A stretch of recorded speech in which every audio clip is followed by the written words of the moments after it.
나와 똑같은 인생을 사는 사람이 존재한다. 뒷시대의 사람이 앞선 사람의 운명을 그대로 따라 걷는 현상, 평행이론. 즉, 서로 다른 시대에 동일한 삶을 사는 경우가 존재한다는 것인데요. 타인의 운명을 그대로 따라 산다면, 혹은 누군가의 운명을 내가 반복한다면 당신은 어떤 선택을 내리시겠습니까?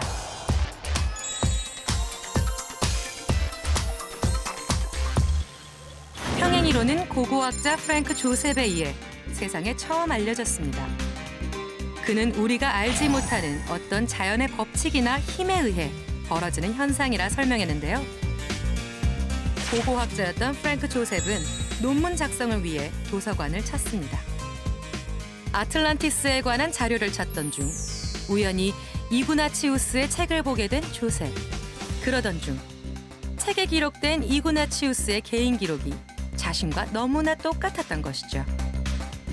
이구나치우스에 대한 연구에 몰입한 프랭크 조셉. 오랜 연구 끝에 이구나치우스와 자신을 패러렐 라이프, 즉 평행한 삶이라 정합니다. 두 사람 모두 고고학자였으며 아틀란티스에 관심이 있었고, 또 프랭크 조셉은 일리노이 108번가에서 유년 시절을 보냈고, 이구나치우스는 필라델피아 108번가에서 성장했다고 하는데요. 더욱 놀라운 사실은 프랭크 조셉의 어릴 적 이름이 이구나치우스 조셉이었다는 것이죠. 그리고 2001년 1월 프랭크 조셉의 평행이론 연구 논문이 학회의 최고상을 받으며 평행이론이 탄생하게 됩니다. 이러한 이론을 뒷받침하듯 놀랍도록 일치된 삶을 살았던 유명인들이 있는데요. 그 대표적인 사례가 비운의 대통령 링컨과 케네디입니다. 링컨은 1860년에, 케네디는 1960년에 대통령이 되었는데요. 두 사람의 공통점은 이뿐만이 아닙니다. 두 사람이 암살당한 날은 모두 금요일. 암살 당시 링컨은 포드 극장에서, 케네디는 포드 자동차에서 저격당합니다. 암살 일주일 전, 케네디는 마릴린 먼로와 함께 있었고, 링컨은 마릴린 먼로라 이름 붙여진 곳에 있었습니다. 이 밖에도 링컨과 케네디의 후임 대통령 이름은 모두 존슨이고, 더욱 재미있는 사실은 링컨의 비서 이름은 케네디였으며 케네디의 비서 이름은 링컨이었다는 사실이죠. 평행이론의 주인공은 또 있습니다. 세계 정복을 꿈꾸던 나폴레옹과 히틀러. 이들의 인생에도 놀라운 비밀이 숨어 있는데요. 나폴레옹이 프랑스 혁명으로 정권을 잡은 해는 1789년. 히틀러가 나치당을 결성, 독일 혁명을 이룬 해는 129년 뒤인 1918년. 나폴레옹은 1804년에 황제에 등극했고, 히틀러는 129년 뒤인 1933년에 총통에 등극합니다. 또 1812년 나폴레옹이 러시아 원정을 떠난 뒤 129년 후인 1941년 히틀러는 러시아를 침공하는데요. 그들의 몰락 또한 129년의 간격을 두고 있다는 사실, 놀랍지 않으신가요? 말로는 설명할 수 없는 운명의 규칙, 평행이론. 이러한 이론을 소재로 한 영화 평행이론까지 등장하며 그 궁금증을 더하고 있는데요. 최연소 부장판사로 출세가도를 달리는 석현. 미모의 아내와 귀여운 딸까지 남부러울 것 없는 인생인데요. 그러던 어느 날 그의 아내가 변사체로 발견됩니다. 사건의 범인을 찾던 중 놀라운 사실을 알게 되는 석현. 1979년 한상준 최연소 부장판사 임명. 2009년 김석현 최연소 부장판사 임명. 1979년 한상준의 아내 아차산에서 변사체로 발견. 2009년 김석현의 아내 용마산에서 변사체로 발견. 똑같습니다. 30년 차이를 두고 너무나 똑같습니다. 한상준과 저의 과거가 똑같단 말입니다. 30년 전 최연소 부장판사로 이름을 날렸던 한상준과 자신의 인생이 똑같았던 것이죠. 정해진 운명대로라면 16일 후 석현과 하나뿐인 딸마저 죽게 됩니다. 이제 얼마 남지 않은 시간, 석현은 진범을 찾기 위해 한상준의 사건을 파헤치는데요. 위치 잡았습니다. 하지만 사라진 30년 전 사건 기록, 누군가 사건을 조작하고 있습니다. 살해 사건을 서둘러 종결시키려는 검사 이강성. 그리고 한상준 사건의 범인과 동일한 행적을 보이는 살해 용의자 장수영까지. 과연 그들에게 정해진 운명은 무엇일까요? 또 사건에 숨겨진 진실은 무엇일까요?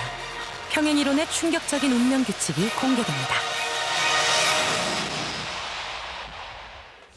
영화 평행이론의 두 주연 배우 지진희와 이종혁. 그들은 평행이론에 대해 어떤 생각을 갖고 있을까요? 글쎄요, 이게 굉장히 어떻게 생각하면 믿을 수도 있고 안 믿을 수도 있는데 굉장히 많은 경우의 수가 있겠죠. 그러니까 전 세계에 수많은 사람들이 살고 있는데 그 중에 정말 비슷한 삶을 산 사람이 있을 수도 있겠다라는 생각을 해요. 저뿐만 아니라 많은 사람들이 다 안다고 생각하지만 사실 모르는 것이 더 많다고 생각을 하거든요. 우리가 아는 건 그냥 보이는 것과 배운 것과 이 몇 가지 많다고 생각할 수도 있고 적다고 생각할 수도 있는데 그 정도일 뿐이지 사실 굉장히 모르는 일들이 훨씬 더 많다고 생각을 하기 때문에 존재할 수도 있다라고 생각을 해요. 영화 평행이론에서 지진이와 연기 호흡을 맞춘 이종혁. 그의 생각은 좀 다른 듯 했는데요. 솔직히 저는 그런 거 잘 안 믿는 스타일인데요. 보지를 못하거나 주위에서 일어난 일이 아니기 때문에 그렇게 와닿진 않지만 그런 일이 있다면 참 좀 소름 끼치지 않을까 그런 생각이 듭니다. 별 생각 안 해봤는데 그냥 살아가는데 굴곡 없이 편안한 인생을 사는 사람이었으면 좋겠어요. 힘들잖아요, 요즘 세상. 당신의 인생을 올가매고 있는 운명의 굴레, 평행이론.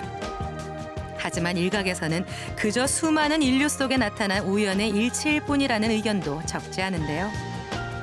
평행이론, 우주의 놀라운 섭리일까요? 아니면 기막힌 우연의 일치일까요? 여러분은 평행이론을 믿으십니까?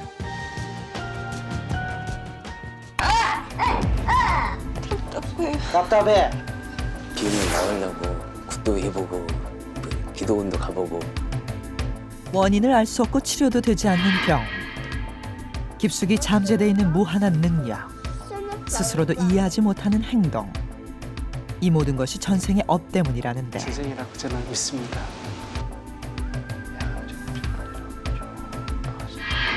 전생이 현재의 삶을 지배한다고 믿는 사람들. 이들의 말처럼 겹겹이 쌓인 전생의 업이 운명의 운전대를 잡고 있다면 죽음 너머의 세계 전생. 과연 우리가 알고 있는 질서 외 또 다른 생의 질서인 것인가?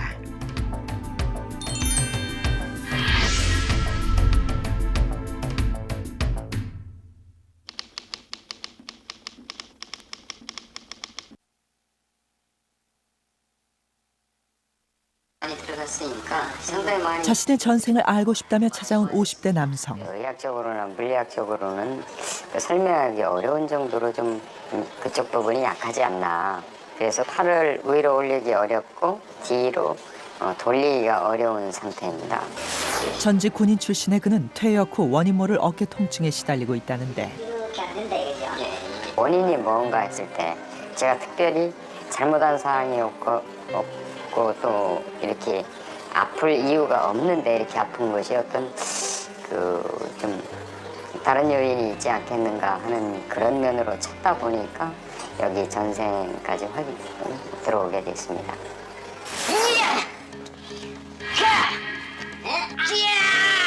전생에서 맞이한 자신의 죽음이 생생하게 보인다는 사례자.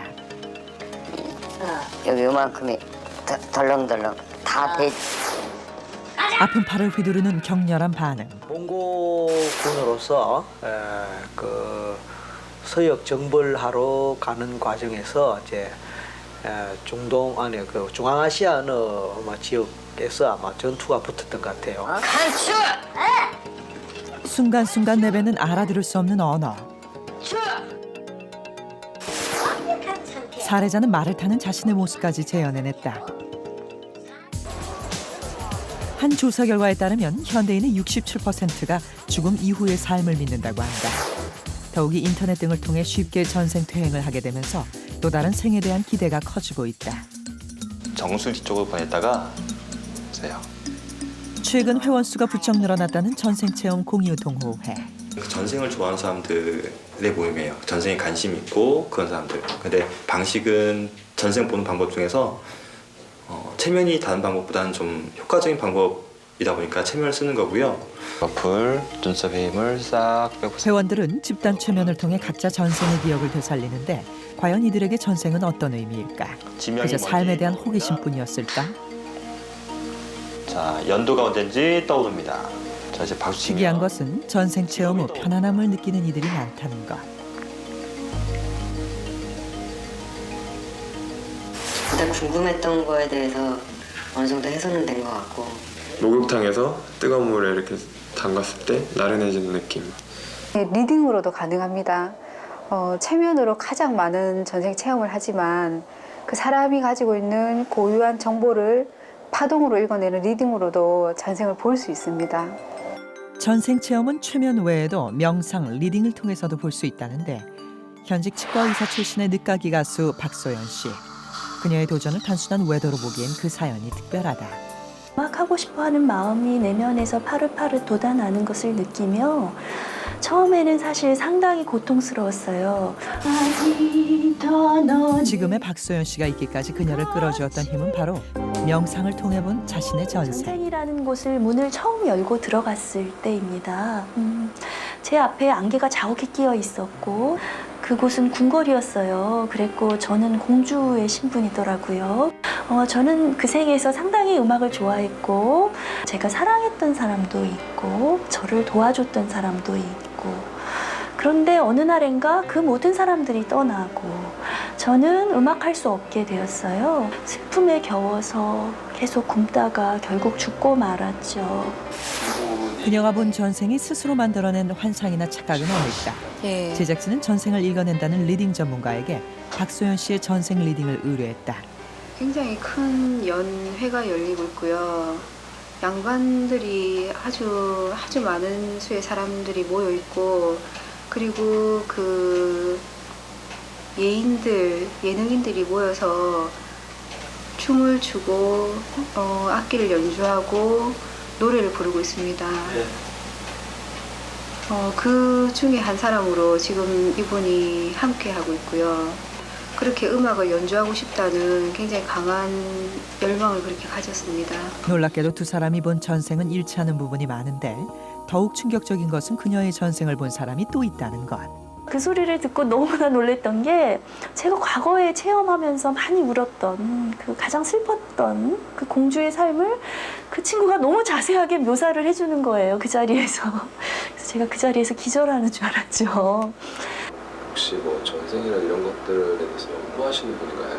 아니요, 전혀 그렇지 않아요. 아주 평범한 그냥 회사에 다니는 아주 평범한 사람이고 자신도 그렇게 자신이 무슨 영적인 체험을 많이 한다거나 뭐 통찰력이 있거나 그런 사람이 아니라 그래요. 그런데 어느 날 갑자기 그런 것이 보이기 시작했고 자기 자신도 이런 것들이 이렇게 새롭게 어떤 보이는 이런 영적인 세계들이 너무나 내게 고통스럽다고 표현했어요.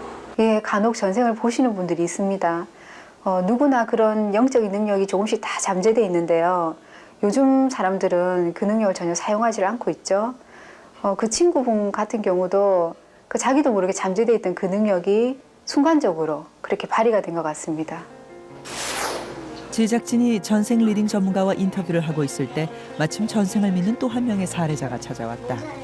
저한테 잘 맞는 일을 찾고 싶었는데 일단 뭐 경제 사정도 어렵고 해서 취직이 잘 안 되고 해서 좀 한 3, 4년간 방황을 했어요. 그러다가 이쪽 전생연구소를 알게 돼가지고 상담을 받았었는데 여기서 제가 루이 16세 마리 앙투아네트 시대에 왕실에서 보석을 관리하던 사람이라고. 전생 체험에서 희망을 얻은 그녀는 바로 보석감정사 자격시험에 도전, 현재 전문 보석감정사로 활동하고 있다. 보통 이거 시험을 준비하는데 뭐 한 8개월 이상 걸리는데 저는 한 3, 4개월 정도 공부해서 바로 자격증을 따게 됐고요. 1회 때는 한 100대 1 정도, 요즘엔 한 40대 1 정도. 난이도는 상당히 어려운 편입니다. 저희 업계에서는 고시라고 하지요. 필기와 실기로 이뤄진 보석감정사 자격증 시험. 특히 실기는 다이아몬드를 비롯해 108가지의 유색 보석을 감정해낼 수 있는 능력이 필요하다는데 굉장히 예민한 공부기 때문에 보석 감정이요. 4개월 만에 자격증을 취득하신다면은 상당히 열심히 하시거나 아니면은 소질이 뛰어나신 분으로 보아집니다. 전생 연구에 가장 권위 있는 이안 스티븐슨 박사. 그의 연구에 의하면 세계 각국의 아이들에게서 전생의 기억을 쉽게 찾을 수 있다고 한다. 심지어 러시아의 인디고 소년 보리스카는 자신의 전생이 화성인이었다고 주장하며 놀라운 능력들을 보여주기까지 했는데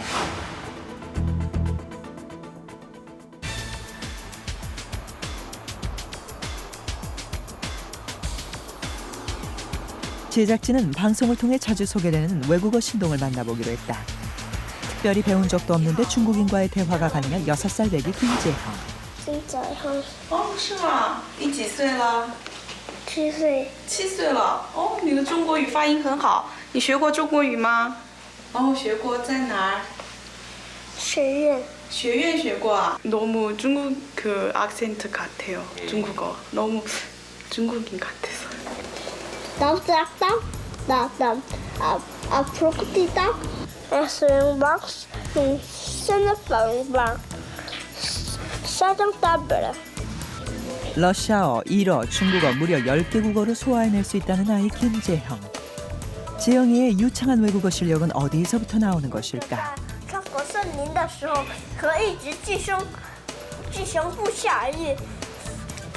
제작진은 최면 전생 퇴행을 시도하는 재형이를 쫓아가봤다. 한국입니까? 아니면 외국입니까? 어디입니까?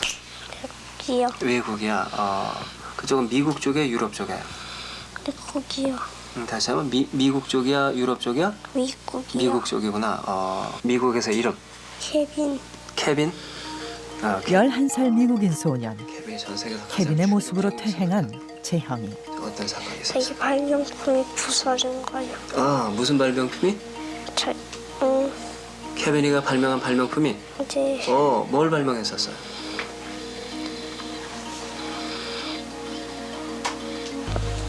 해식이요.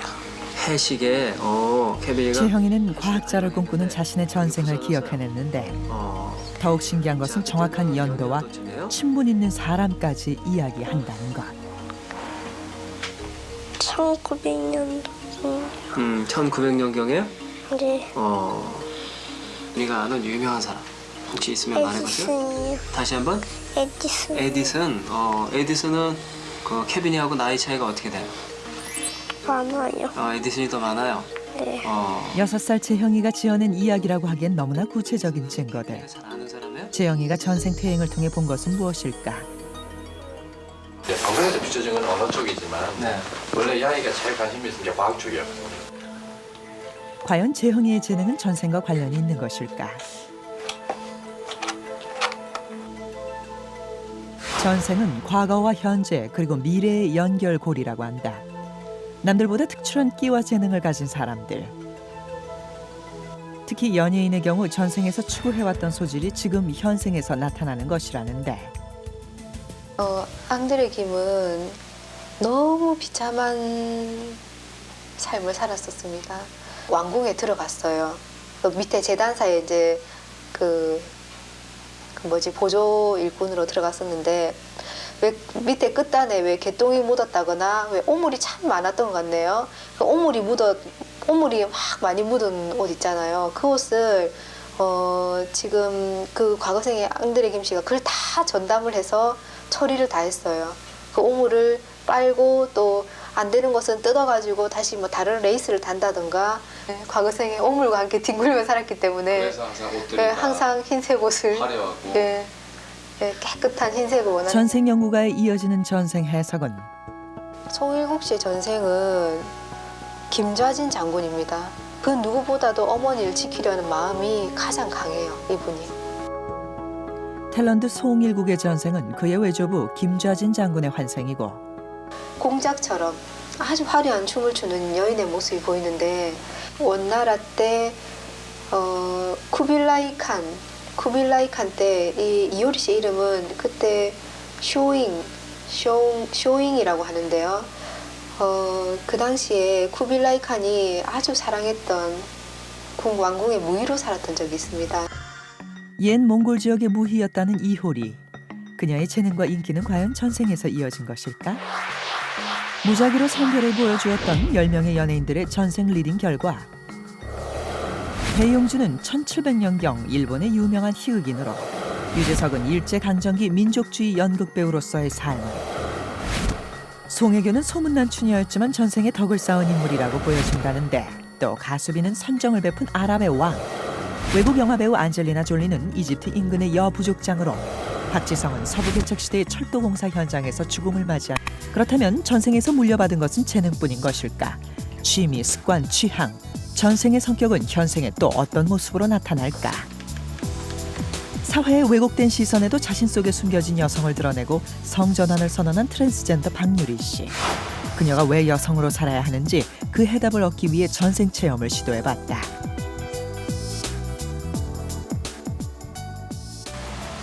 빨간 치마 같은 거랑 빨간 치마 같은 거 하고 또 머리 올리고 있고 기생 같은 거. 예, 좋습니다. 자, 말할수록 더 선명해져. 자, 날 믿으세요. 말할수록 더 분명해집니다. 자, 레드 선. 내가 그 남자 좋아했던 것 같아. 근데 양반집 아들. 양반집 아들이었군요. 당신들은 내놓고 만나나요? 아니면 숨겨놓고 만나나요? 숨어서 만나나요? 나 매양이 있다. 매양이라고 그래. 파인도 있고. 그 뭐 있는데 점점 낮으면서 깊어지는 둘이 이렇게 노래하면서 배 타고 다니다가 그래 나중에 뛰어내리는군요.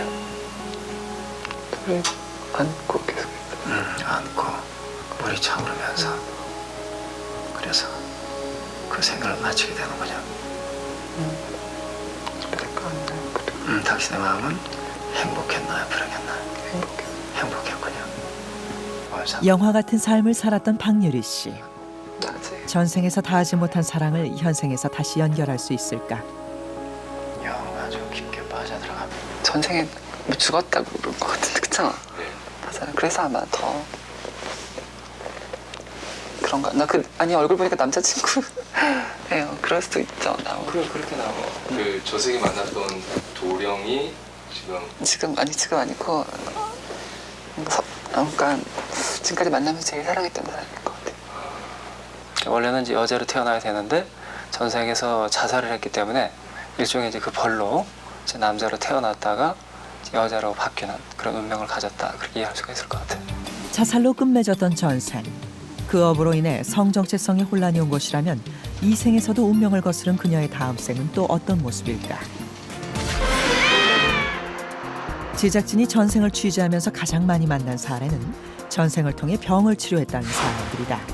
좁은 고시원에서 외부와 차단된 삶을 살아가고 있는 공효준 씨. 그는 심각한 시각공포증으로 벌써 10여 년째 취업은 물론 일상생활조차 힘들다는데. 사는 게 뭐 그렇죠 뭐. 원인조차 알 수 없고 특별한 치료 방법도 없다는 그의 병. 또 이게 심하죠. 병을 나으려고 굿도 해보고 뭐 기도원도 가보고 또 정신병원도 6개월 이상 입원도 해보고 다 해봤는데 낫지를 않아요. 공효준 씨에게 가장 고통스러운 것은 바로 사람들이 북적이는 공공장소를 이용해야 하는 것. 공포스럽게 느껴지는 주변의 시선. 그는 사람들과 마주쳐야 할 때 항상 선글라스와 모자를 착용해야 한다는데 이로 인해 간첩으로 오해받은 적도 여러 번이라고. 네, 눈을 못 마주칩니다. 눈을 치면 눈이 초점이 없어지고 눈 죽어버립니다. 눈이 좀 사실처럼 그게 벌써 10년이 넘었습니다. 그는 인생의 마지막 치료라고 생각하고 전생 퇴행을 받아보기로 했다. 정신병원도 6개월이나 입원. 장군 쫄병으로. 다시 뭐? 쫄병으로. 쫄병이고. 장도 이거 길 가는 사람들을 창으로 위협하고. 아 쫄병인데 장사하는 사람들.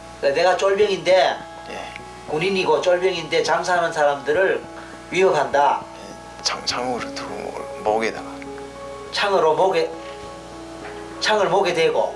대고 육박지로. 아 내가 이제 쫄병인데 창을 이제 장사꾼들 목에 창을 대고 윽박 지르고 위협한다, 그지? 왜 그러는데? 재미로? 괴롭히는 것 같아요, 재미로. 재미로 괴롭혀? 예, 심심하지. 심심하니까. 같은 민족인데. 모든 그때 괴롭혔던 모든 영혼들에게 미안하다는 사죄의 말을 진심으로 한번 하고 그 영혼들 위로 한번 해줘봐요. 죄송합니다. 용서를 드립니다. 그동안 너무 괴롭히고 위협하고 저 용서하십시오. 정말 앞으로 그런 일이 없도록 하겠습니다.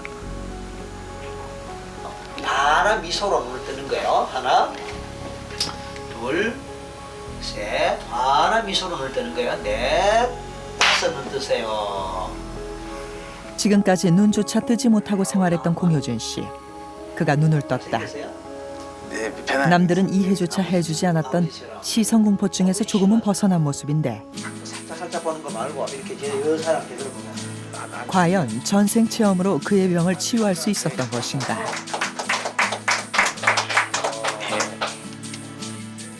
자신이 겪고 있는 문제를 전생요법으로 해결한 경우 전생에 대한 믿음은 더욱 굳건해진다. 저는 전생을 정말 믿습니다.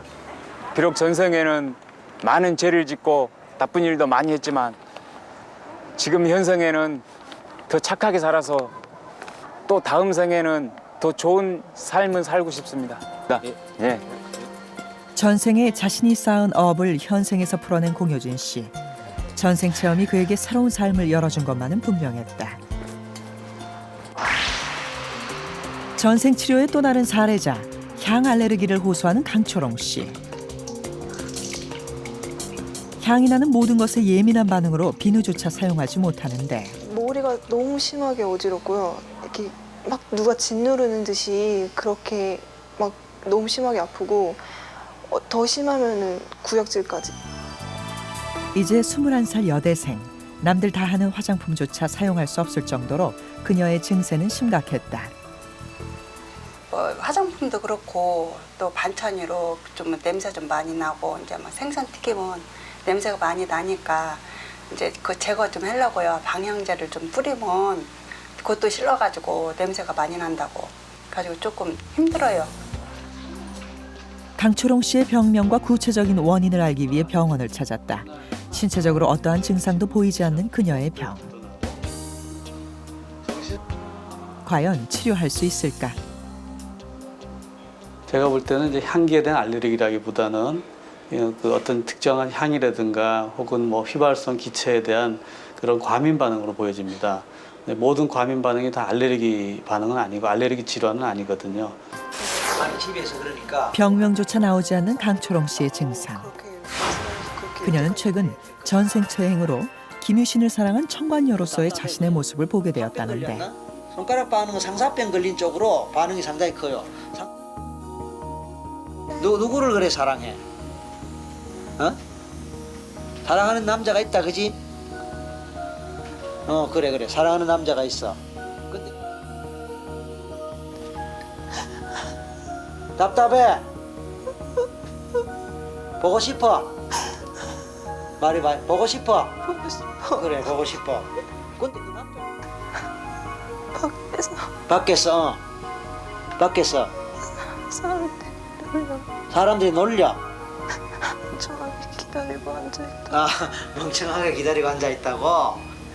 사람들이 사람들의 비명소리. 그래 뭐 무슨 일이 났는데? 앞마당에서 피바다. 앞마당에 피바다야. 누가 죽였어. 누가 죽였어? 뭐를? 말이 말이 두동강이 나. 저런 말이 두동강 났어. 보여요? 느낌이에요? 원래 사람들 뒤에서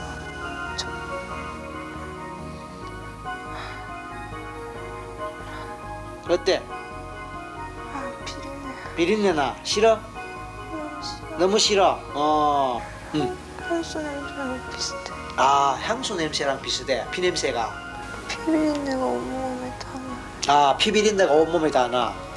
내가 왜 그랬는지, 왜 머리가 아팠는지, 왜 냄새를 싫어했는지, 왜 피를 그렇게 그 소름 끼치도록 싫어했는지 그 이제 원인을 전생이 기억이라는 것이 사실이든 아니든 진짜 그게 맞든 안 맞든 그와 상관없이 내 마음속에서 떠오르는 그대로를 경험하는 그 자체가 이미 치료적 효과를 보였다고 볼 수 있네요. 그래. 전생 체험 후 강초롱 씨가 보여주는 놀라운 변화. 바로 좀 전에 거부했던 향수 냄새를 자연스럽게 맡게 되는데. 기분 좋은데. 예. 아까랑 많이 틀려요. 심지어 손가락에 향수를 적셔 코에 가져다 대도 피하지 않게 된 강초롱 씨. 그녀가 보였던 향에 대한 반응은 전생에서 기억하는 끔찍한 피 냄새와 연결돼 있었던 것일까.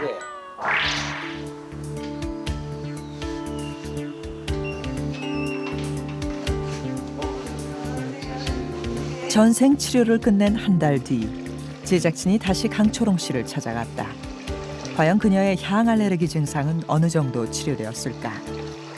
다시 만난 그녀는 이제 비누로 세수를 하고 화장품을 사용할 수 있다고 하는데. 옛날에 모셔뒀던 화장품도 제대로 잘 쓸 수 있고요. 그리고 언니가 아침마다 이렇게 향수를 뿌리고 가는데 그때마다 예전엔 진짜 힘들었거든요. 근데 지금은 많이 괜찮아졌어요. 과연 전생 체험이 그녀의 병을 치료할 수 있었던 것일까? 그것을 뭐 과학적으로 있다고 없다고 아각대면서 주장하고 싶은 생각 없어요.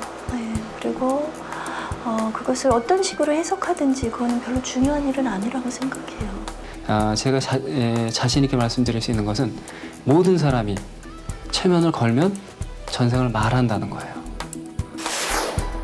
그 존재에 대한 호기심은 여전히 풀리고 있지 않은 전생.